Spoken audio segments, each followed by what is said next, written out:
Audio Jungle.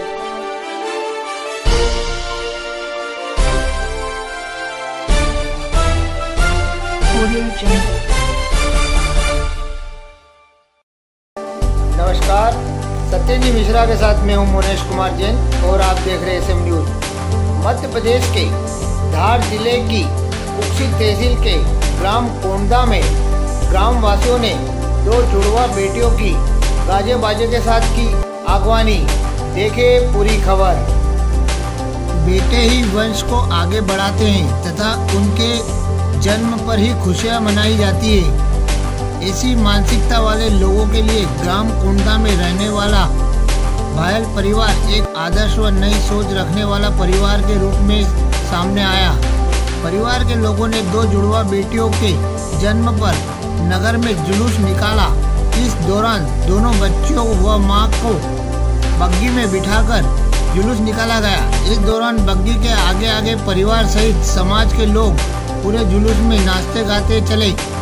बच्चों के जन्म की खुशियां मनाई गई।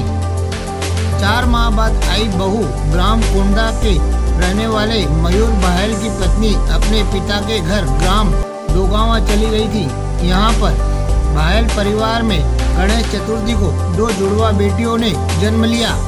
गणेश चतुर्थी के दिन जन्म होने पर परिवार की सहमति से दोनों बच्चों का नाम रिद्धि सिद्धि रखा गया।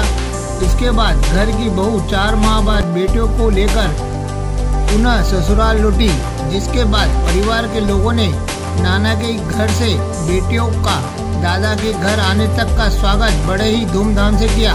गांव में माता मंदिर से डीजे और ढोल बाजे के साथ ग्रामीण जनों ने हर्षोल्लास के साथ रिद्धि सिद्धि दोनों बेटियों को बड़े ही आदर सत्कार के साथ स्वागत किया। इस दौरान करीब 2 किलोमीटर तक बच्चों की खुशियों का जुलूस निकाला गया। परिवार के मुखिया जगदीश भायल की इसी सोच की गांव के लोगों ने प्रशंसा की। दरअसल करीब 1.5 साल पहले अपने बेटे मयूर की पत्नी को ही बैलगाड़ी से बारात लेकर पूरे रास्ते डीजे पर नाचते हुए बहू को घर लाए थे, जिसके बाद शनिवार को आज उसी बहू से 2 बेटियां प्राप्त हुई, जिसे आज फिर डीजे से गृह प्रवेश कराया गया। इस अवसर पर भाजपा प्रदेश मंत्री जयदीप पटेल ने ग्राम वासियों के 2 जुड़वा बेटियों की अगवानी की गई। इसके साथ ही उन्होंने भायल परिवार की सराहना भी की।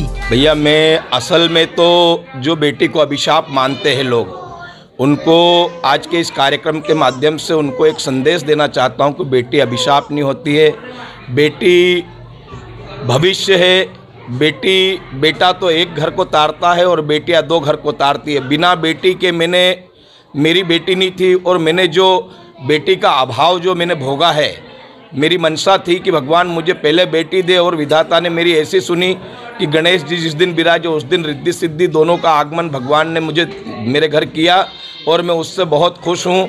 बेटी के बिना हर बाप अनाथ है। वो सोहन जी चौधरी ने एक कविता में कहा है कि आज तलक थारा सु बेटी बाबुल छो बल धनवान, आज अनाथ हुयो रे बेटी था बिन साची जान। मतलब जिस दिन बेटी नहीं रहती है उस दिन माँ बाप सब अनाथ हो जाते, वो घर पूरा अनाथ हो जाता। और मैं आज के इस कार्यक्रम के माध्यम से, मैं बहुत छोटा आदमी हूँ, मेरे पास कोई धन दौलत नहीं है, लेकिन मैं एक इस कार्यक्रम के माध्यम से सारे लोगों को ये संदेश देना चाहता हूँ कि जो बेटियों को गर्भ में मार दिया जाता है, अरे उसे बाहर आने दो, वो भविष्य है, उसे गर्भ के अंदर मत मारो, उसे उसका जीवन जीने दो, आपको निश्चित लाभ होगा, आपका घर पूरा भरा पूरा रहेगा।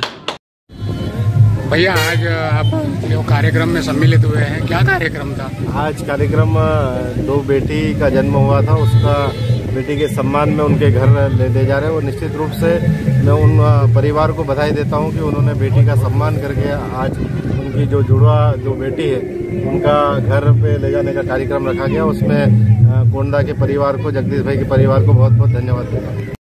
आपको कैसा महसूस हो रहा है जब आपके घर में 2 रिद्धि सिद्धि बेटियों का जन्म हुआ है? मेरे घर में रिद्धि सिद्धि का जब आगमन हुआ तो ऐसी अनुभूति हुई कि भगवान ने 2 मेरी परियों को भेजा है मेरे लिए। और जब मेरी बेटियों का जन्म हुआ उसके कहीं 2-4 दिन बाद अपने ही कुक्षी तहसील के एक क्षेत्र में एक ऐसी घटना देखी, 9 दिन की एक नवजात बच्ची को झाड़ियों में फेंका गया। वो वीडियो देख के, वो फोटो देख के मेरे को लगा कि यार ये मेरी बच्ची दिखी उसमें मेरे को। मेरे को कहीं ना कहीं बहुत दुख हुआ। मैंने सोचा कि ये तो केस सामने आ गया, जिनको अक्ल नहीं थी, ना जाने कितनी ही बच्चियाँ ऐसी दफन हो जाती हैं। उसको देखते हुए मैंने ये कदम उठाया। मेरे रिश्तेदारों ने, बहुत सारों ने कहा कि अगर एक लड़का हो जाता है, एक लड़की, तो 2 लड़कियों का महत्व क्या होता है वो मेरे को दुनिया को बताना था। क्या होता है, बच्चियाँ किसी से कम नहीं है, बालिका को पढ़ाओ, लड़की किसी पे बोझ नहीं है। भगवान ने जो दिया उसमें खुश रहो।